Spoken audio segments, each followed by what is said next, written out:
Ideal گھٹیا بھی ہو سکتا ہے، بڑھیا بھی ہو سکتا ہے، ادنا بھی ہو سکتا ہے، اعلیٰ بھی ہو سکتا ہے، نیچے کا بھی ہو سکتا ہے، اوپر کا بھی ہو سکتا ہے۔ مثلا سب سے گھٹیا آئیڈیل کیا ہے؟ اپنی ذات، اپنا مفاد، اپنا علو، گویا کہ اس کا آئیڈیل اپنی ذات ہے۔ ذات کے لیے زیادہ سے زیادہ دولت، ذات کے لیے زیادہ سے زیادہ عزت، ذات کے لیے زیادہ سے زیادہ اقتدار، یہ حاصل کرنا، یہ بھی ایک مقصد ہے، یہ بھی ایک نصب العین ہے۔ یہ گویا کہ انسان اپنی شخصیت کے گرد گھوم رہا ہے، شخصیت کے گرد گھوم رہا ہے۔ نتیجہ کیا نکلے گا؟ یہ انسان کیا ہوگا؟ جھوٹا ہوگا، دغا باز ہوگا، دھوکہ دے گا، بائی ہک اور بائی کروک یہ چیزیں حاصل کرنے کی کوشش کرے گا۔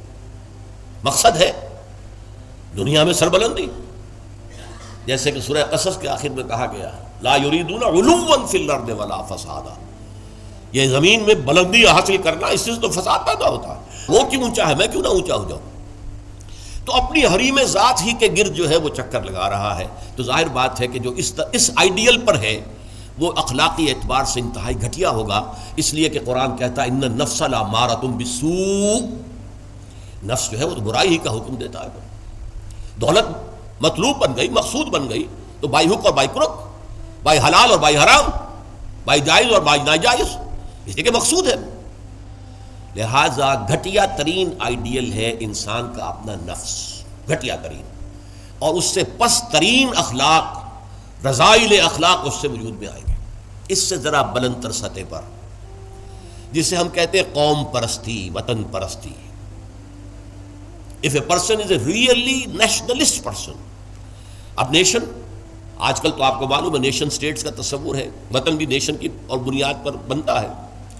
تو نیشنلزم قوم پرست، پہلا آدمی کون تھا؟ خود پرست، وہ پرستش کر رہا تھا اپنی، خود پرست، سیلف سینٹرڈ، اس کا مطلوب و مقصود اپنی بلندی، اپنی دولت۔ لیکن یہاں اس سے ذرا بلندتر ہو گیا معاملہ، میں اپنی قوم کے لیے محنت کروں گا، قوم کی سربلندی کے لیے، قوم کی آزادی کے لیے، قوم کی عزت کو برقرار رکھنے کے لیے، اپنے وطن کے لیے کٹ مروں گا، اپنے وطن کی آزادی کے لیے قربانیاں دوں گا۔ ایک بہتر کردار وجود میں آئے گا کہ نہیں؟ یہ شخص جو ہے اپنی قوم سے کبھی جھوٹ نہیں بولے گا، باقی دنیا سے بولے گا۔ آپ کو معلوم ہونا چاہیے ویسٹرن مورالٹی کیا ہے۔ اپنے ہاں وہ ایک بلی کے اوپر بھی ظلم ہوتا نہیں دیکھ سکتے، کسی کتے کے اوپر ظلم ہوتا نہیں دیکھ سکتے، لیکن دوسری قوموں کو ہلاک کرتے ہیں، اور وہ سمجھتے ہیں کہ ویپنز آف ماس ڈسٹرکشن ہمارا حق ہے، ہمارے پاس تو ہے، کسی اور کو نہیں ہم اچیو کرنے دیں گے۔ یہ مورالٹی ان کی، وہ اپنی قوم کے لیے ہے، کوئی جھوٹ نہیں بولے گا، دھوکہ نہیں دے گا، غداری نہیں کرے گا، اپنی قوم، اپنے وطن سے سچے ہیں۔ لیکن اس کے باہر نہ ان کی محبت ہے، وہ اپنے ہاں تو کہیں گے لو دائی نیبر ایز دائی سیلف، لیکن بقیہ قوموں کے ساتھ ان سے بڑا ظالم کوئی نہیں، انٹرنیشنل لیول پر آ کر ان سے بڑا جھوٹا، ان سے زیادہ فریبی، ان سے زیادہ دغاباز، ان سے زیادہ دھوکے دینے والا کوئی نہیں۔ لیکن پھر بھی کم سے کم اس شخص سے تو بہتر ہوا جو شخص اپنی ذات ہی کے اوپر سینٹرڈ ہے، خود پرست ہے، نفس پرست ہے، اس سے یقیناً ایک بلند تر آئیڈیل ہے وطن پرستی، قوم پرستی۔ یہ قوم پرستی اگر ہے تو ایسا تو نہیں ہوگا کہ قوم کے لیے ہتھیار خریدنے گئے تھے تو زبردست رشوت لے کر گھٹیا ہتھیار خرید لیا، یہ نہیں کرے گا وہ کبھی۔ ہمارے ہاں یہ بھی ہوتا ہے، اس لیے کہ ہمارے ہاں قوم پرستی ہے ہی نہیں، وطن پرستی ہے ہی نہیں۔ اس حوالے سے اب حالانکہ آپ کو معلوم ہے کہ ہتھیار جو ہے زندگی اور موت کا مسئلہ ہے، جب جنگ ہو رہی ہے اور کریٹ کھولا گیا، معلوم ہوا یہ تو استعمال کے قابل ہی نہیں ہے یہ ہتھیار جو ہے، کیا ہوگا اس وقت؟ عین موقع پر محاذ میں وہ کھولا گیا ہے باکس، اور معلوم ہوا کہ یہاں تو کچھ اور رکھا ہوا۔ لیکن لوگ ہیں جو رشوتوں کے لیے، کک بیکس کے لیے، جو بھی وہ ان کے کمیشنز ہیں، وہ گھٹیا مال لیتے ہیں، دومی مال جسے آپ کہتے ہیں۔ تو وطن پرستی یا قوم پرستی ایک نسبتاً ہائر آئیڈیل ہے، اس سے اوپر ایک اور ہے۔ یہ جو حضرات تھوڑا بہت بھی فلسفے سے شغف رکھتے ہیں ان کو معلوم ہے ہیومنزم، انسان دوستی۔ یہ جیسے ٹالسٹائے تھا، بہت بڑا ادیب تھا روس کا، وہ ہیومنزم کا قائل تھا، انسان سے دوستی ہونی چاہیے، انسان محبوب ہونا چاہیے، تمام انسان سے محبت کریں، ہیومن بینگ ایز ہیومنس، چھوڑ دیں کہ وہ ہمارے ملک کا رہنے والا ہے یا نہیں ہے، ہیومن بینگ ہے، بھول جائیں اس کو کہ وہ ہماری قوم سے اور نسل سے ہے یا نہیں ہے، ہیومن بینگ، ہیومنزم، یہ ہائیسٹ فلسفی ہے۔ لیکن آپ جو سوچ لیجئے کہ اول تو یہ کہ اس تک پہنچنا بڑا مشکل، اپنی قومیتوں کی حدود سے، وطنیتوں کی حدود سے، اپنے ذاتی مقاصد اور ذاتی جو بھی مفادات ہیں ان سے بلندتر ہو کر واقعتاً ہیومنسٹ ہونا آسان کام نہیں ہے۔ لیکن ہیومنسٹ جو ہے اس کے اندر بھی انسان کی محبت تو آ جائے گی، انسان مطلوب ہو جائے گا اس کا، اور اس اعتبار سے وہ قوم پرست اور وطن پرست سے برتر ایک شخصیت ہوگی۔ لیکن باقی کائنات، حیوانات، اس کے اندر اس کے لیے تو کوئی محبت اس کے اندر نہیں ہوگی، اس کے لیے کوئی شفقت نہیں ہوگی۔ ہیومنزم ہیومن بینگز کے لیے اس سے اوپر ایک اور ہے، اور وہ ہے کسی نظریے پر انسان کی نگاہ جم جائے، نظریہ کہ انسان کی فلاح کمیونزم میں ہے، ظلم کا خاتمہ کمیونزم میں ہوگا، لہذا اس کمیونزم کے لیے، اس کو فروغ کے لیے، اس کو عام کرنے کے لیے، اس کے پھیلانے کے لیے، لوگوں کو قائل کرنے کے لیے تن من دھن لگا رہے ہیں۔ پھر جن لوگوں نے مان لیا ہے انہیں آرگنائز کر رہے ہیں، سیلز بن رہے ہیں، پھر ایک جد و جہد ہو رہی ہے، کشمکش ہو رہی ہے، زہر کے خلاف جد و جہد ہو رہی ہے، جانے دے رہے ہیں، فائرنگ اسکواڈز کے سامنے کھڑے ہو کر سینہ کھول کر گولیاں کھا رہے ہیں۔ یہ سب کیا ہے؟ ایک تصور کے حسن مبہم پر ساری ہستی لٹائی جاتی ہے۔ ایک تصور ہے، ایک آئیڈیل ہے، کمیونزم جو ہے ایک آئیڈیل ہے، ایک آئیڈیالوجی ہے، اس آئیڈیالوجی کو اپنا آئیڈیل بنا کر اور پھر جد و جہد اور محنت اور قربانیاں اور اثار سب کچھ۔ اب ایک ہی چھلانگ ہے، خدا پرستی، ہائیسٹ آئیڈیل۔ یہ ہے جس کو کہ علامہ اقبال نے کہا ہے، در دشت جنون من جبریل زبو سیدے یزداب کمند داور، اے ہمت مردانہ، اے ہمت مردانہ، کمند ڈالو اللہ پر۔ یہ اصل میں تشبیہ سمجھیے، آپ ایک اونچی فصیل پہ چڑھنا چاہتے ہیں، کمند ہوتی تھی پچھلے زمانے میں، اب کمند کو پہلے پھینکنا پڑتا ہے، آپ کا زور بازو ہونا چاہیے نا، جب آپ پھینکے کہ اونچا جا کر لگ جائے وہاں پر۔ جتنی اونچی کمند ہوگی اتنا اونچا آپ چڑھ سکیں گے، اس سے آگے تو نہیں جا سکتے۔ کمند ہی کہیں درمیان میں اٹک گئی ہے تو درمیان میں آپ بھی اٹکے رہ جائیں گے، ٹاپ پر تو آپ نہیں جا سکتے جب تک کہ وہ کمند جو ہے ٹاپ پر نہ لگے جا کر۔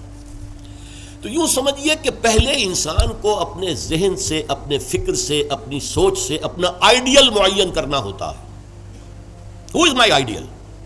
میرا نفس؟ نو۔ میرا وطن، میری قوم؟ نو۔ Human beings? نو۔ اللہ، ہی از مائی آئیڈیل۔ اس کی محبت، اس کے ساتھ خلوص و اخلاص، اس کے لیے جد و جہد۔ اب آپ دیکھیے، کمیونسٹ کے لیے محبت ہوگی، مزدور کے لیے محبت ہوگی اس کے اندر، سرمایہ دار کے لیے نہیں ہوگی۔ سرمایہ دار تو دشمن ہے، اس کا تو پیٹ پھاڑیں گے ہم، لہٰذا وہ محبت اس کی پوری یونیورسل نہیں ہو سکتی۔ اللہ کو جس نے آئیڈیل بنا لیا، اللہ منزل ماں کبریاست، میری منزل، میرا آئیڈیل، میرا مقصود، میرا مطلوب، میرا محبوب حقیقی اللہ ہے۔ یہ ہے ہائیسٹ آئیڈیل۔ اور جو شخص اللہ کو اپنا آئیڈیل بنا لے، اپنا مقصود بنا لے، اپنا مطلوب بنا لے، اپنا محبوب بنا لے، وہ در حقیقت بلند ترین کردار ہوگا، اور اس کی مکمل مثال محمد الرسول اللہ صلی اللہ علیہ وسلم کی شخصیت ہے۔ محبوب حقیقی اللہ کے سوا کوئی نہ رہے۔ نصب العین وہی ہوتا ہے جہاں پہ نگاہ جمی ہوئی ہے، اگرچہ اس کے لیے جو محنت کر رہے ہیں وقتی طور پر آپ کا کوئی اور ہدف ہو سکتا ہے، جیسے ہم کہتے ہیں کہ اصل نصب العین تھا اسلام کو دنیا میں غالب کرنے کی جد و جہد، اس کے لیے پہلا نصب العین بن گیا پاکستان کا حصول۔ یہ دوسری بات ہے کہ ہم پاکستان کو حاصل کرنے کے بعد بھول گئے کہ کس لیے ہم نے حاصل کیا، اور اسی لیے ذلیل و خوار ہیں۔ انڈیا کے مقابلے میں سر اٹھا کر کھڑے ہونا ہمارے لیے ممکن نہیں ہے، سوائے اس کے کہ ایٹمک ڈیٹرنٹ جو ہے اس کا سہارا لیا ہوا ہے، اور اگر خدا نہ خواستہ میرے نزدیک تو تقدیر مبرم ہے، امریکہ نے یہ آپ سے چھین کر لینا ہے، پھر کیا رہ جائے گا کچھ۔ اس حوالے سے سمجھیے، اسی لیے علامہ اقبال نے دیکھیے کہ وطن کو بھی خدا قرار دیا ہے۔ وطن پرستی، نفس پرستی، وطن پرستی، قوم پرستی، انسانیت پرستی، نظریہ پرستی اور خدا پرستی، یہ ٹاپ پر ہے۔ منزل ماں کبریاست، در دشت جنون من جبریل زبوں سیدے یزداب کمند داور، اے ہمت مردانہ، اپنے کمند اتنی اونچی ڈالو کہ اللہ کی ذات پر جائے، پھر اللہ کی ذات، پھر اس کمند کے ذریعے سے سیر الی اللہ، تقرب الی اللہ، رفتہ رفتہ اللہ سے قریب تر ہوتے چلے جاؤ۔ جیسے کہ آپ کو معلوم ہے، اگرچہ وہ آیت سجدہ ہے، جا کر ایک سجدہ کر لیجئے گا، جو سورۃ العلق جو ہے وہ ختم ہوتی ہے، فاسجد واقترب، بس سجدہ کرو اور قریب ہو جاؤ۔ یہ سجدہ کرنا اللہ سے قرب کا ذریعہ ہے، وقترب، قریب ہو جاؤ۔ اس لیے حضور نے فرمایا ہے ان اقرب ما یکون العبد الی اللہ فی السجود، انسان جو اپنے رب سے قریب ترین ہوتا ہے وہ سجدے کی حالت میں ہوتا ہے۔ اپنی انا ختم کر دی، اپنی انا مٹی میں ملا دی، پیشانی اللہ کے سامنے خاک پر رکھ دی، بس یہ گویا کہ جو یہ انا ہی جو ہے ہماری، یہی تو ہے در حقیقت جو ہمارے درمیان اور اللہ کے درمیان حائل ہے۔ اس انانیت کا امکان ختم ہوا تو پھر اللہ کے ساتھ ہمارا بہت قرب ہے۔ یہ ہے ضعف الطالب والمطلوب۔ گھٹیا آدرش ہوگا تو گھٹیا ہی شخصیت وجود میں آئے گی، اگر اعلیٰ آدرش ہوگا تو بلندتر شخصیت وجود میں آئے گی۔ آدرش نصب العین، مقصود، مطلوب، محبوب حقیقی اپنا نصب بھی ہو سکتا ہے، اپنی ذات بھی ہو سکتا ہے۔ اپنے ہی حسن کا دیوانہ بنا پھرتا ہوں، اپنی ہی حریم ذات کا جو ہے طواف ہو رہا ہے، اس سے اوپر ہے ہی نہیں، نگاہ ہی نہیں۔ اس سے ذرا اوپر ہوئے وطن پرست، قوم پرست، اس سے ذرا اوپر ہوئے انسان پرست، انسان دوست، اس سے ذرا اوپر ہوئے ایک نظریہ، تصور، ایک تصور کے حسن مبہم پر کیسے ہستی لٹائی جاتی ہے، زندگی ترک آرزو کے بعد کیسے سانسوں میں ڈھالی جاتی ہے۔ ترک آرزو، یہ آرزو وہی ہے، نصب العین۔ میں نے شروع میں کیا عرض کیا تھا، جس شخص کا کوئی نصب العین ہے ہی نہیں وہ تو حیوان ہے۔ کم سے کم وہ شخص بھی جس نے اپنے نفس کو اپنا نصب العین اور مطلوب بنایا وہ بھی انسان تو ہے، گھٹیا ہے، بہت گھٹیا انسان ہے، لیکن وہ حیوان نہیں ہے۔ جس شخص کا کوئی نصب العین ہے ہی نہیں وہ تو پیور انسٹنکٹس کی بنیاد پر زندہ ہے۔ قرآن مجید میں سورہ ملک میں کہا گیا ہے افمن یمشی مکبا علی وجہہ اہدی امن یمشی سویا علی صراط مستقیم۔ ایک شخص اوندے منہ اپنے پیٹ کے بل جو ہے گھسٹ رہا ہے، اسے کیا نظر آئے گا منزل کہاں ہے، جانا کدھر ہے؟ ہم اپنے بطن اور فرج کے تقاضوں کی بنیاد پر زندہ ہیں۔ انسٹنکٹس ہے جو اینیمل انسٹنکٹس ہے، پیٹ کھانے کو مانگتا ہے، اور ہمارے اندر پروکریشن کے لیے، نسل کو بڑھانے کے لیے جنس کا، شہوت کا جذبہ رکھ دیا گیا، اسی کے لیے اندر زندگی لگا رکھے۔ اس میں بھی کوئی امنگ نہیں ہے، اس میں بھی کوئی اونچے اٹھنے کی خواہش نہیں ہے۔ بس میں کہا کرتا ہوں وہ زندگی نہیں گزارتے، زندگی انہیں گزارتی ہے، زندگی انہیں گزارتی ہے۔ لیکن یہ کہ وہ زندگی گزارنا، وہ تو یہ ہے کہ آپ کا کوئی نہ کوئی نصب العین، کوئی آئیڈیل، کوئی ہائر جو آپ کا ایک مقصود و مطلوب